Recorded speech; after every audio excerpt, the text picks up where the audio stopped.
Hey everybody, and welcome to The Void, a show dedicated to filling the void between being an employee and becoming self-employed. Most people refer to starting their own company as taking the leap, as if they're blindly jumping off a cliff and into the unknown. This show is here to help you understand that it doesn't have to be that way. As always, if you like what you're hearing on the show, please do us a favor and help share The Void with somebody else who might also be wanting to start their own company. We saw an opportunity to help others understand that self-employment is well within your reach, and just as our businesses have grown organically and by word of mouth, we want this show to grow the same way. So if you see somebody asking questions about starting their own service-based company, please do us a favor and drop them a link to the show. I'm your host, Mitch Smedley, and with me as always is David Hilton. Thank God the holidays are over. Yes, indeed. Dude, I'm so sick of seeing people eating turkey, ham. Every year I say it. I'm like, man, I love the holidays. Halfway through, I'm like, man, I wish this shit was over. Yeah. And then it gets over, and you're like, okay, back to normal. The only part of the holidays I like is the house decorations. I'm never pushing to get the house un-Christmased. Yeah, I got to Mitch's house today, and all his trees and shit, everything's up. Like, the 26th, Janine's taking stuff down. Nope. She's like, where's the boxes? Where's the totes? I mean, that shit's down. Yeah. Like, in 2 days, over. I don't mind it staying around through half Mitch of January. Mitch got 18 freaking Christmas trees up, lights on the house up, on, everyone else's shit in his neighborhood's off. Just your regular Clark W. Griswold over here. My parents, my God. They won't be back from their trip until like March, so all their Christmas stuff is down, and they have spring Easter time stuff in their apartment. So we were over there on Saturday, and we were eating nachos, and it was just like all Easter, so it was... They've already got it decorated for Wow. their return. feeling. That's the Mitch's house. It's just Christmas. It's nothing else. Oh, man. No other decorations. Thank God it's over. Back to reality. Yep. Normal stuff. Normal. I thought I was going to escape December. Like, it was like pretty unstressful, and then it got us right at the end whenever we had to drive 10 hours in a blizzard. Yeah. So it was kind of funny because I'm like, wow, this December, like, it's not stressful. Like, we're making it through. Nope. White knuckling it. Sneak in there. Yep. Yeah. You had to figure it out. Took us like 2 days to get back, and yeah, that was fun. No fun there. I got plenty of travel coming up. Mm-hmm. I'll be in Texas next week and then leaving for Colorado the week after that. So Life stuff for old Mitch. life's tough. He's doing a lot of work. Doing a lot. I'm pretty much semi-retired if you listen to anybody. Your wife says you don't do shit. Oh, yeah. Yeah, right. She said earlier, he ain't going to do nothing on vacation. Yeah, right. He might be on the knows computer all- for 5 minutes. Yeah, bullshit. The truth is, he's just looking for something to do, so she will leave him the fuck alone. So hopefully we were going to be able to kick off this podcast and say that the Chiefs are the number one in the AFC, but that didn't happen. Monday Night Football game got indefinitely suspended last night. So stupid. It's pretty wild. I mean, it is wild. It's wild. Like, I can totally get that they paused play last night. I don't quite understand why they're saying it won't happen this week. I don't... First off, I feel super bad for the kid. Yeah. I feel worse for his mom. Yeah. His mom was there. Yeah, in the stands, having to watch it. Yep. And I understand that they postponed the game 100%. Mm-hmm. Not because someone got hurt, but because his friends were like, literally, how do you play after that, right? Yep. Okay, we have to cancel the game. His vitals have returned to normal. Mm-hmm. They should have stayed in town and played the game tonight or tomorrow during the day. Mm-hmm. That's what should have happened. Yeah. Right? Instead, they've had... And I don't want to downgrade, like, the kids' situation, but, like, all the drama that people dream up, oh, we can't be doing this, and oh, we can't be doing that, and oh, we can't do that. It's like they take one situation and they say, we're not going to pull away. It's all about him, and it's all about him. No, you're running your mouth and creating a bunch more drama to try to make it about you and give you something to talk about instead of the actual situation that's occurring. Yeah. Like, that's worse in my mind than people saying, well, maybe they should have just played the game the next day. Right. You know? Yeah, like, essentially, not to make light of it, but essentially the NFL is a business, and business needs to keep moving forward. Well, Formula One, it's just back to business as normal. They red flag it, and then like a few hours later, the next day, they're at it again. Right, and I mean, yes, it is tragic. Thank God he didn't die. Yeah. Right. And it's not the part that bugs me is they keep referring to it as an injury. But it's more like a condition than an injury. He probably had a condition and didn't know it because he's only like 23 or 24. Right. You know, and what else pisses me off is, you know, all those people donated all this millions of dollars to his charity. I don't. And they're making this huge deal. What irritates me the most is people die every day in this country. Yep. For a lot less. Yep.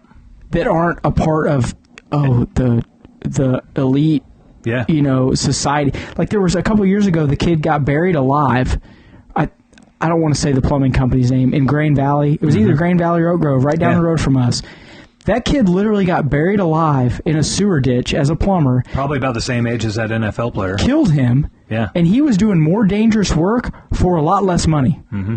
You know what I mean? Is his family going to be taken care of? No. Right. They're not. So spare me the, poor kid playing the harsh NFL. Everyone could get a concussion and everyone could die. There are people that do a lot more for a lot less and risk their lives a lot more than people that play in the NFL. Yeah. So, I mean, look, I feel really bad for the guy. I hope he's 100% fine. Mm-hmm. I hope he gets to be fine.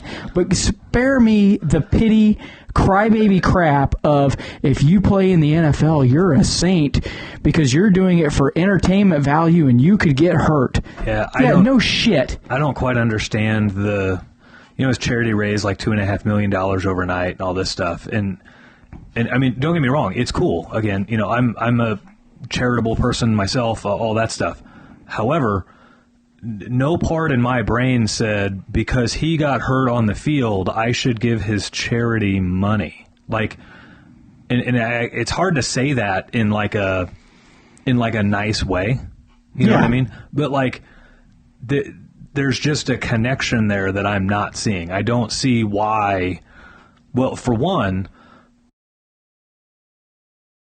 This episode is brought to you by Field Pulse, the official field service management software provider of The Void. Field Pulse allows you to organize your customers, your employees, your jobs, and your revenue with ease. Field Pulse is the perfect option no matter if you're a business of 1 or 100, and their plans start at just $99 a month.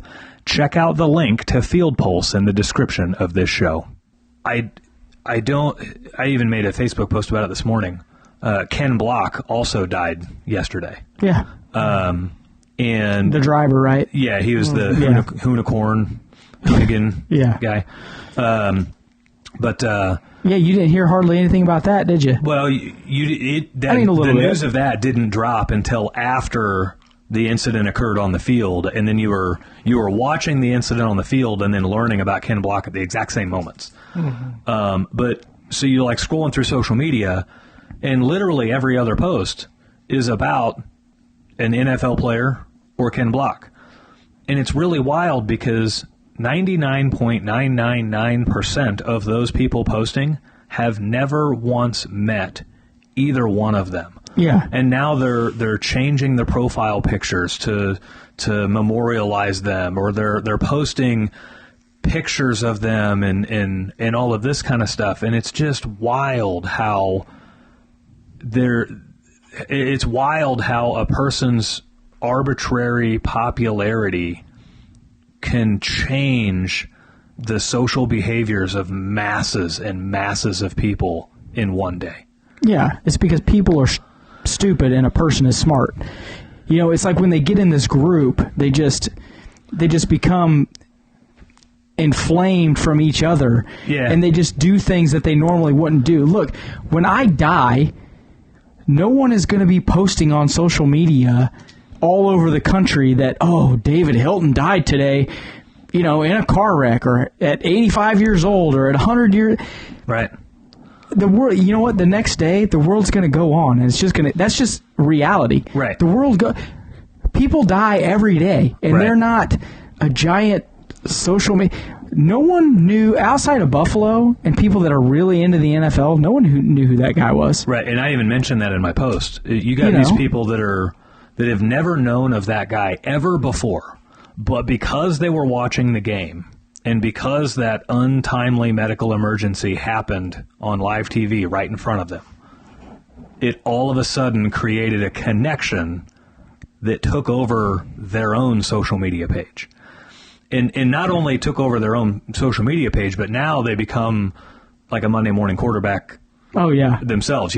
They're calling for the NFL to cancel the game. You notice how the NFL stayed quiet through all of that. The NFL didn't say anything to the media. What's dumb is all these idiots on ESPN and the little sports reporters.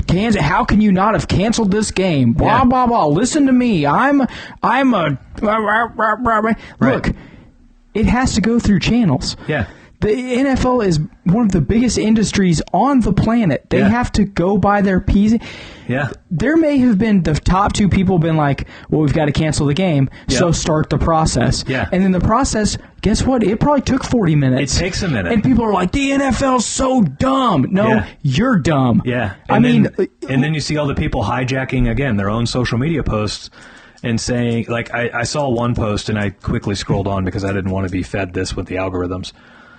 Somebody had made a comment of saying, like, because there for a moment, like, the refs' rules are, if somebody is required to be carted off the field in an ambulance, the teams are given 5 minutes to regroup, and then play resumes. That's just the basic rule. Yeah, so they're going by what they've been trained to do. Yeah. Unless they hear otherwise. Right. Yeah. And so... How can you have them warm up? What are you doing? Come on, dude. You see all these people saying, that would be like you going to work and then your employee next to you drops dead and then your manager's like, well, we'll see you back to work in 5 minutes. Yeah, it's because people are dumb. Yes. People are just dumb. This person is smart.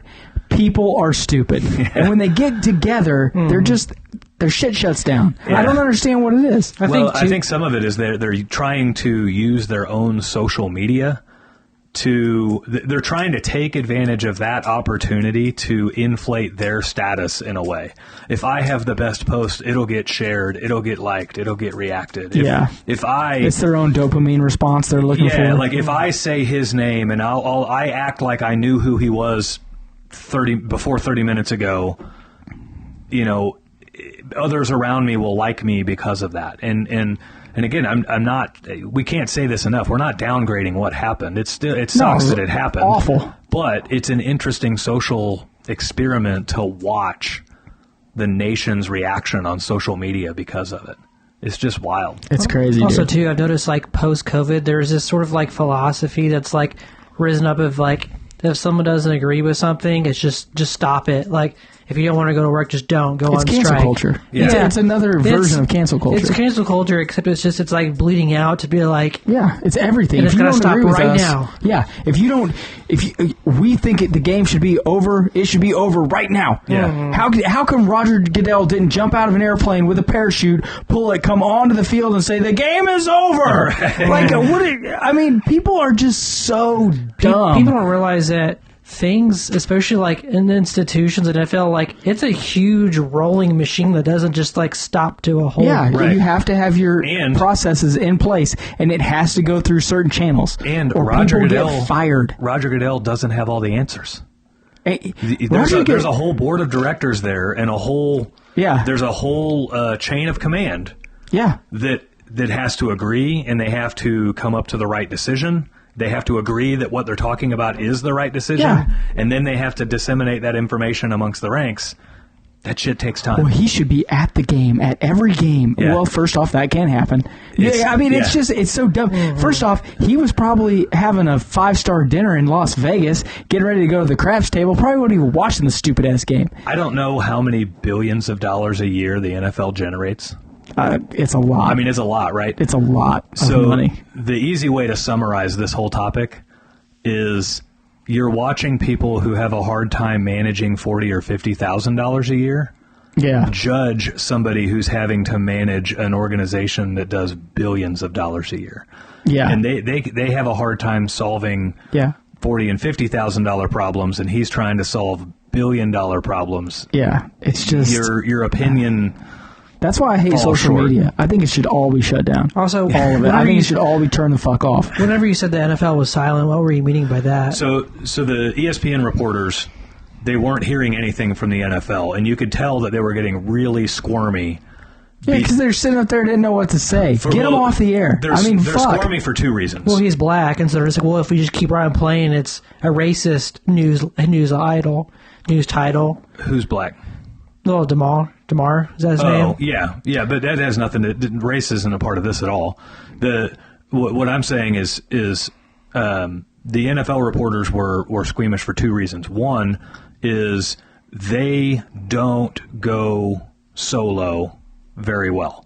They need a teleprompter. They need guidance. They need boundaries. No. And then once you give them those boundaries and that teleprompter, they will ham it up to as much as they can. Well, they ran out of runway last night. Yeah, radio guys can do TV, but TV people can't do radio. Right. Because they're just trained robots. So TV people are trained robots. The other reason that they were so squeamish what do we do? was because the NFL was not giving the media any info.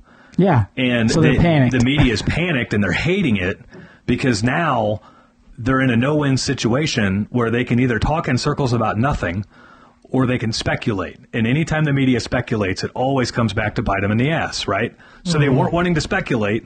They just kept breaking to commercial because they didn't want to talk in circles. And so they were just in this I big just shut frenzy. it off. I was like, nope, this is over. I'll criticize the NFL on a lot of stuff. I admired the NFL for not giving any of the media any info. Yeah. Throughout the whole thing. I love how the media, and this is for everything, they think that they're privileged and they should know first all the time about everything. Yeah. You know what? All you do is talk on TV. Shut your hole. Yeah. And when we're ready to tell you what's going to happen, we'll give you the information. Yeah. Until then, you can just shut the hell up. Yeah. How about that? They treated the media just like they treated everybody else last night, and it was freaking cool to see. That was really cool. They were back in the hallways, and the media people were like, well, we're not allowed in the locker rooms, but we did watch one coach take a cell phone call, and then he handed it to the other coach, and then they hugged, and now players are coming out of the locker rooms, and they're out of uniform, so we think the game might be suspended, but we're not sure. They're not letting us in. They're not answering our questions, and the whole time that's I'm real like, that's media. Awesome. That's what they used to do in the 80s and 90s. Yeah. They would be like, okay, you try to figure it out, and when we're ready to tell you, we'll tell you. There's a suspense in that. Yeah. Well, and so dumb. I mean, there's really not much to share on it either. Like, you don't know the guy's condition. You don't know, like, okay, yeah, the game's indefinitely suspended. You don't know when it's going to be resumed. Again, that's for their business to figure out. Yeah, and you can't call the hospital, and the hospital can't tell you this is what's happening. That's what's called a HIPAA violation. Yeah. Okay, they can't just tell. You can't call the hospital and get information. Yeah. Okay. The one other thing that really surprised me was there were videos on social media surfacing from doctors that were saying what happened. And it's like, dude, you watched it on TV just like I did. I get that you have a medical degree. Yeah. You can speculate as to what you think happened. Yeah. But don't go on social media making a video as it's an they're expert. citing the specific condition. This is what happened. And it's like, yeah. Okay, if so dumb. I told Janine, I said, I bet he had a heart attack. Literally, I said, it looks like he had a heart attack. I mean, what else could it be? I mean, it had to be what it is. I told Danielle either brain aneurysm or cardiac arrest. Yeah. Something. Yeah. And it ends up being some version of cardiac arrest. I saw Mitch walk out of his fucking bedroom door one day. He walks out and he's like, we go to work, and he just literally just goes, boom, right on his face. I thought he was dead. I was like, this motherfucker's dead. Passed out well, just I go around the corner and he's looking at me. What happened? Well, again, Mitch, because it's like you can go into a doctor's office and he can look at you for an hour and not know what's wrong with you. Right. But then you have these guys who are just like watching. Yeah. On they watch the same 7 seconds of TV that we did, and they know what's wrong. You know? His aorta burst off his heart when he tackled that guy, and the NFL should be shut down. And come on, dude, stop talking. I can say that the players' facial expressions were probably pretty atrocious. because all the surrounding players, like they were pretty shocked. You've never seen NFL players on the field react to a downed player like they did last night. No, they usually just turn away and they're like, okay, I know he's hurt, but he's fine. They weren't reacting like that to Tua. And Tua was very visibly... like he was knocked the fuck out. Tua, it looked like brain damage, right? Yeah. They weren't reacting that way to Tua. So the only way you're going to get those kinds of reactions from those kinds of players is if that gentleman's face, if there was, just grossness happening there, like something to make you think that he's possibly not with us anymore. And they told, like, in the first 30 seconds, they were like, okay, they've been giving him CPR. And at that point, I looked at Jenny, I said, I told you. He had a heart attack on the field, and they're just trying to figure it out. Yep. Yeah, that's pretty wild. So that was a heck of an intro, 20-minute intro there. He'll be okay. Hopefully he'll be all right. Hopefully he's okay. I hope. Main topic for today. We're only talking one topic aside from NFL. Talking one topic. You just wasted 20 minutes of my life. Yeah. What else you got? Today's topic is CRM. Boring. So, to give you some backstory, if you're new or listening to the show, Dave started a one-man company with very little resources, was very successful, but he did it without a lot of the resources that we have today. I started a company with a different vision for growth and using a lot of resources and a lot of marketing and everything else. So Dave and I, whenever we talk about things like this, we come from two completely different backgrounds, and we come from two completely different viewpoints. So today's topic being CRM. What is a CRM? CRM stands for Customer Relationship Management Software. If you are a mobile field service person, your CRM might be called a field service management system. But they both basically do the same thing.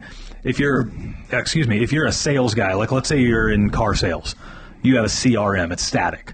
The difference between a CRM and a field service management software is field service management also allows you to be mobile and route efficiently and all of that stuff. So field service management is for when your work is out in the field. CRM is for when your customers come to you. But essentially, it's all blanketed under a CRM. And there's a couple of different ways to start businesses. You can start businesses without CRMs. We recently had some guys on the show that started a car detailing business, and they're doing 2 to 4 to 5 customers per week, and their customers come to them, so they don't need a CRM. They use a whiteboard in their shop, and they can organize everything just on a whiteboard. But if you're like a plumber or an electrician or an HVAC guy where you're going out into people's homes and doing repairs, you're going to 2 to 5 customers a day.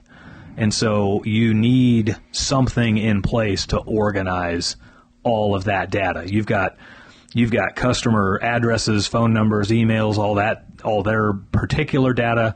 You've got all of your repairs that you're going to be doing. You've got all that data that you've got to organize in there. You've got to be able to give them invoices. You've got to be able to route to all those jobs efficiently. And you've got to be able to put them on a visible schedule so that when somebody calls in, you can let them know where your openings are in the schedule and everything. So that is where a CRM becomes really, really important. If you're a one-man show and you're doing whatever the nature of work you do, if it's only one job a day, you probably don't need a CRM. But if you're doing a lot of jobs a day with a lot of different customers, then you need a CRM. We've been in business for 2.5 years now, and I just did a count. We have 4,400 customers in our CRM in just 2.5 years. So it's mind-boggling to think. Like it's a lot of customers. It would physically be impossible to try to do anything like that on paper. It's a lot of information. Yeah. I mean, your customer name, address, email, second location address, because customers have multiple houses. Yeah, phone number, second phone number. Yeah. daughter-in-law because you have to call because the old lady's 95. Owner won't be there. Call the daughter. Yeah, all of that stuff. There's a right? lot of information. So if you're intentional about being successful, then you know success just doesn't happen, and it's created by your actions and it's created by hard work. So if you're waking up each day and just hoping that the phone rings and that you might get a chance to sell some work, you're probably not going to make it very far. Winners. Winners, get it together, man. Winners identify the motions needed for success, and then they make actions to put them closer to those motions. They make those motions happen. This applies everywhere, but one of the biggest areas is the software that you're going to run your business with. So some guys are running on paper tickets. They go to the office every morning and their office manager hands them 4 pieces of paper, and those are their 4 jobs for the day. And they're going to fill out the invoice, and they're going to grab their old credit card machine. First off, the carbon copy. They're not making carbon copies of credit cards anymore. You can get a Square or a PayPal swiper for your phone for free. You can. You sign up. They will. When I started as a plumber, that's how we were doing it. Was with the carbon copy machine. Oh my God! Yep. So I haven't seen one of those in 30 years. Those guys probably aren't struggling, but they definitely aren't as successful as they could be. And so if that's you and you want to be successful, identify that it's probably one of the behaviors where you can change is a CRM. If you're thinking of starting your own business without a CRM, for one, you're probably not listening to this show. But if you are, you could probably just stop listening to the show because the stuff that we talk about on this show is going to be a little bit beyond where your ambitions are set. So, and I don't mean that to degrade you. If you want to just start a business to get out from under your boss and do your own thing, that's great. I'm actually saving you time by saying this show is probably not for you. You can listen to me. It's okay. You can listen to Dave. When Mitch starts talking, turn down the volume. I'll be entertaining at least. This show is to help you improve your game, improve your business, and get you to the next level. So, the guys there's another group of guys that might be using invoicing software like QuickBooks, and they think that it's a CRM. It's not. I mean, it's a very, very basic one. It is housing your information, but as we'll get to in a second, it's not doing what a CRM can do. It's more or less just a paper saver. Instead of running on paper tickets, you're running on QuickBooks. Others might have a legitimate CRM, but they're way underutilizing it to where they're pretty much just treating it like it is just QuickBooks. And so if that's you, then really tune into the show because you're going to learn real fast that you can make so much more of a difference in your business if you dial things up. So CRM, customer relationship management. It's for you to best manage the relationship your customers have with your business. And that relationship is so much more than just the invoice that you give them. It's where you store all the info you need to deliver them the best service possible. And a CRM can give you so much awesome information if you just take the time to plug it into the system. High-level overview of things that a CRM can do. In the click of a button, you can email every single customer that you've ever done work for in one keystroke. I literally did that 2.5 weeks ago. We gave away a pair of Chiefs tickets, said anybody who books a service call in December, you're entered to win a pair of Chiefs tickets. And it took me, I say 2.5 minutes. It took me, 10 or 15 minutes to write the email and spell check it and make sure it read well and everything else. And then click, 4,400 people got that email. Who got the tickets? A gentleman that lives up on the north side of the city.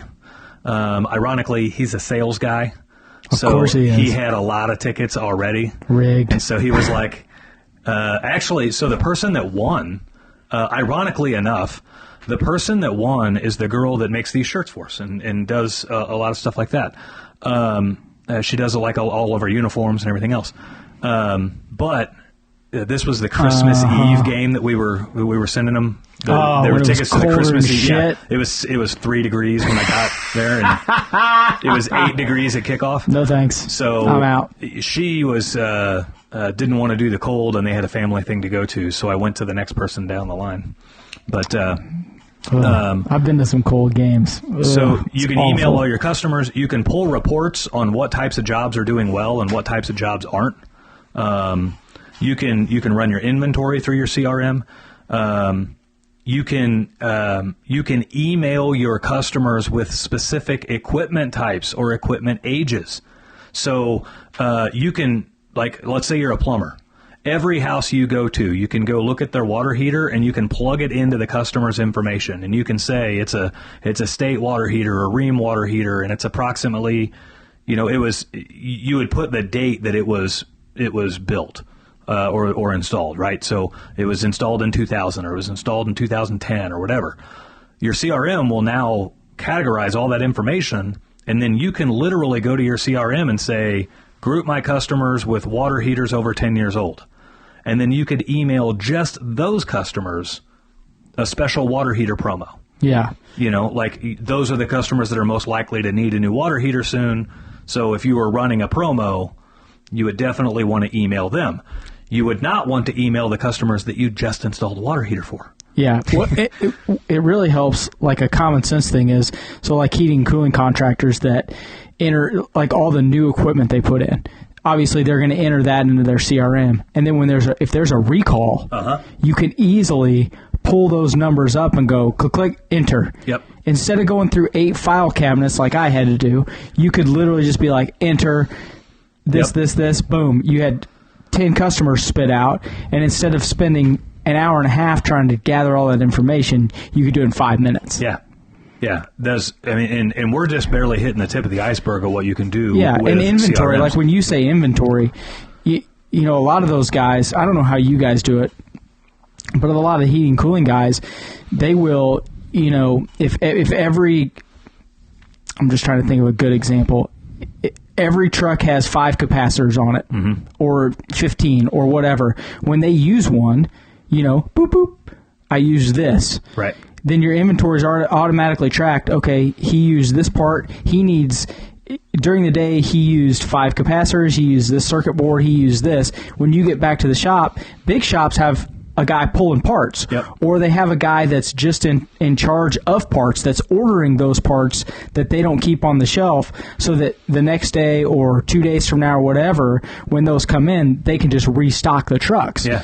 It does make it easier when you are trying to keep your inventory really small. Yep. Instead of trying to store an entire warehouse full of stuff so that you have it all the time. Right. You know what I mean? Right. You can, instead of having that rental space, Ferguson, for you, is storing everything. Yeah. And you're just keeping a small amount of what you need, but when it's off the truck, boom, it gets ordered immediately. Right. I mean, is that how you do it? Yeah, so that is one downfall with our current CRM. Uh-oh. And as we're Found shopping, a hole in it. Yeah, I found a lot of holes in my current CRM.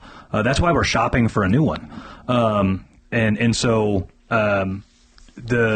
there's a lot of this stuff. So as you guys know, Field Pulse sponsors the show now, and next Tuesday I will be down in Texas in Field Pulse's office all day long, because they are one of the top contenders for our new CRM. I'm looking at a couple of them. And every business is different. And so, like, even if we don't choose Field Pulse to be our CRM, that does not mean they're bad at all. There are, like, the 3 CRMs that I'm looking at, they're all phenomenal. It's just going to be, for the intricacies of what we do within our business, which one is going to do what we need to do. If you're brand new and starting out in business, you kind of end up building your business around your CRM. That's what we did. So that's what everybody pretty much does until you get big. Yeah.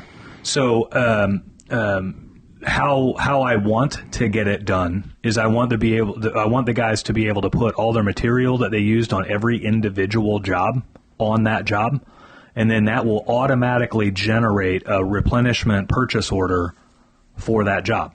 And so then if the guy goes to 4 jobs today, then by about the middle of the day tomorrow, automatically those 4 purchase orders got sent to the parts supplier, got pulled, and he's got parts waiting for him at the parts supplier automatically. Yeah, so when he's in the area. So when he's in the area, he can swing by and pick up all of his POs. Or if anyone's in the area, they can go by and pick up everybody's POs. Yep. So that's one of the goals. Like, that's one of the hot button things that I'm looking for with our new CRM. Our current CRM will not allow us to put material on invoices that is not in view of the customer. So, like, we sell a flat rate water heater repair. I'm just going to throw numbers out my ass here. Let's say we put in a water heater for $1,800.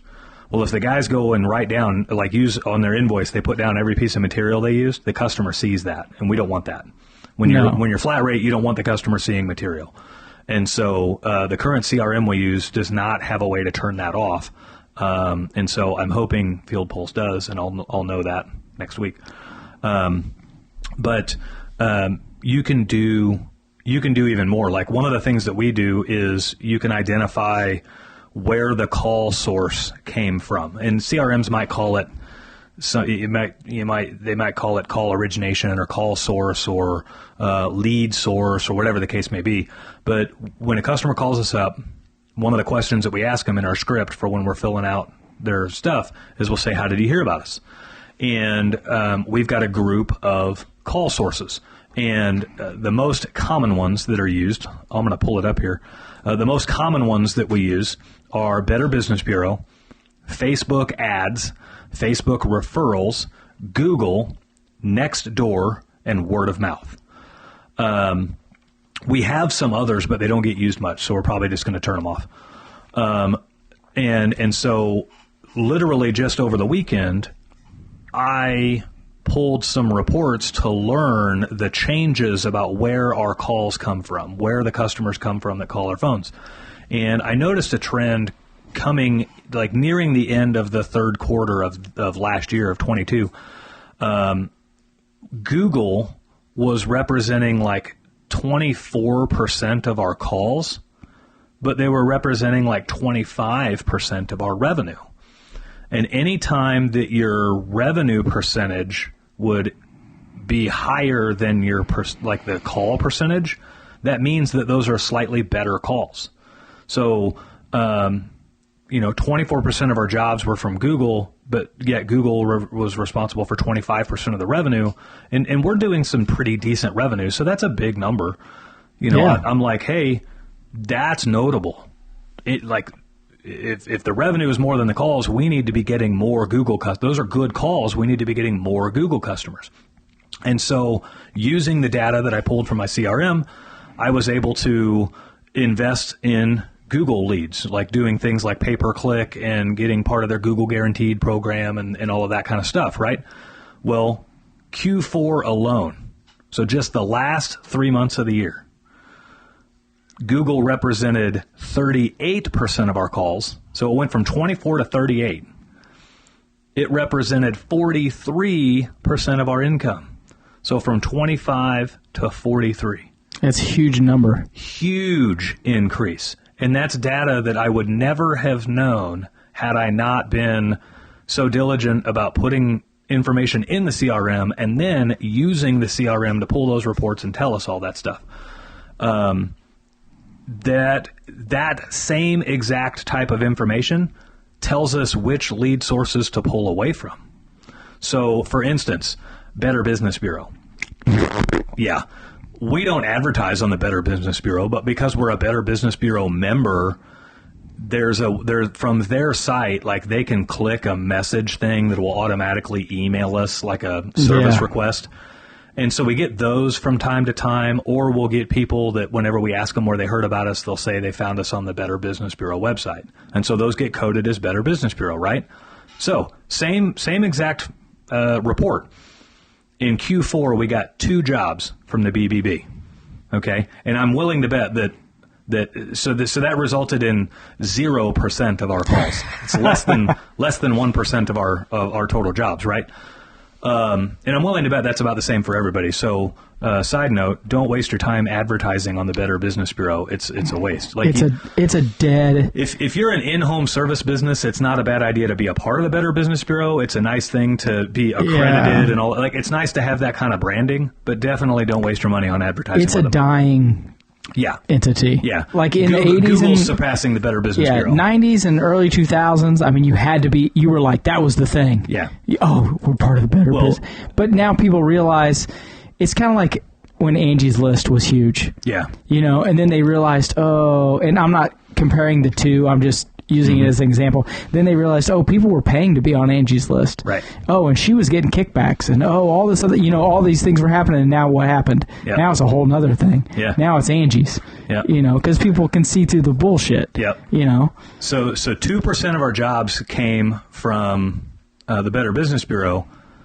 0% of our revenue came. No sales. $268 in sale. We had an average sale of $134 to a Better Business Bureau customer. It is the lowest average sale of anything we track. I made that driving over here, and we don't even get paid. Yeah. What are you doing? Yeah. So, obviously, now, does that mean we're no longer going to be members of the BBB? No. It just means it proves to us why we don't advertise on the BBB. Now, here's an interesting one. Nextdoor, the app Nextdoor, free app everybody can have, right? In Q4, it was responsible for 6% of our jobs. It was responsible for 9% of our revenue. So Nextdoor has the highest average sale of any of the groups that we track. So obviously, I'm going to take, just like I did with Google in Q4 of last year, I'm going to be doing with Nextdoor in Q1 of this year. I'm going to be investing in advertising on Nextdoor because those are good leads. And now we're going to watch those numbers move around a little bit in the future. So these are all things that you get to do with CRMs when you have a really good CRM in place. You can't do that with QuickBooks. You can't do that on paper. I mean, I don't want to say you can't. It's possible, but I pulled this report in it literally took me 90 seconds to pull the report. The computer has to think for a minute while it's gathering all the info and everything.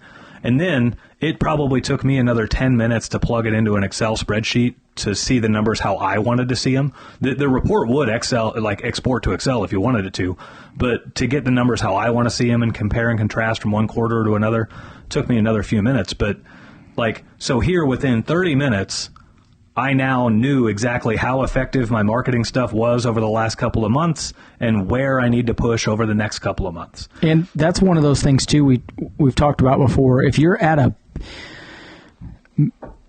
Mitch got his feet wet in those programs at his previous jobs, right? Mm-hmm. And we talk about it. We've talked about it a ton on the show. If you're thinking about leaving somewhere and you're doing the prep, you went through and watched our first 9 episodes, and you're doing the prep to be on your own, don't just quit right away. Like we talk about, if you need to stay there another 6 months to get those things done, get those things done. And if you have a CRM there, but you guys don't use it like we were just talking about, get in there and learn that stuff. Why it's free. And maybe try to use some of what we're talking about to pull some of that information.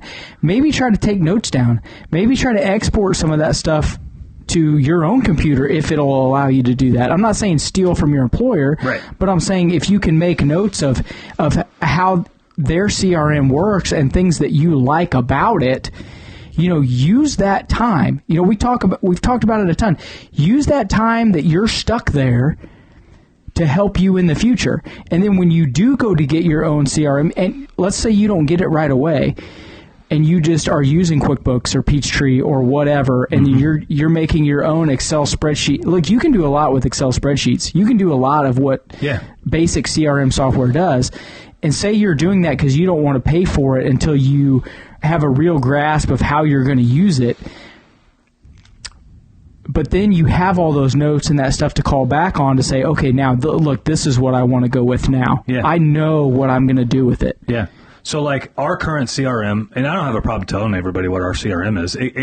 So we did just over $1 million a year in revenue last year.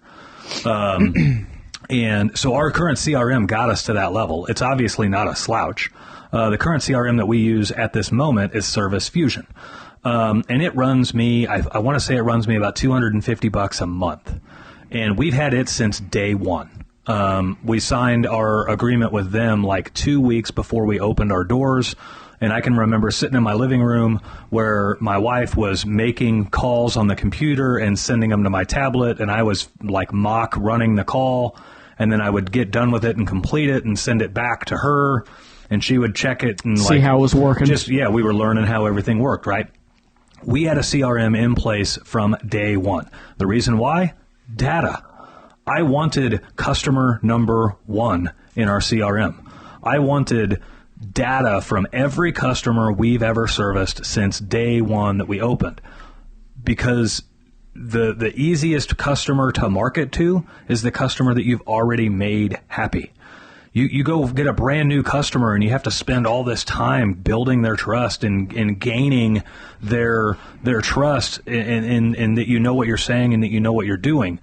But a customer that you've already done work for, especially a customer that's already given you a 5-star review, they're eager to have you back out so long as they have a need for it. So when you have a proper CRM in place, you can easily circle back with your existing customers and blow the doors off of it. We saw 20% higher revenue in December than we did in normal months, and it was specifically because we were emailing our customers back from our CRM. So, that makes a huge difference. So, the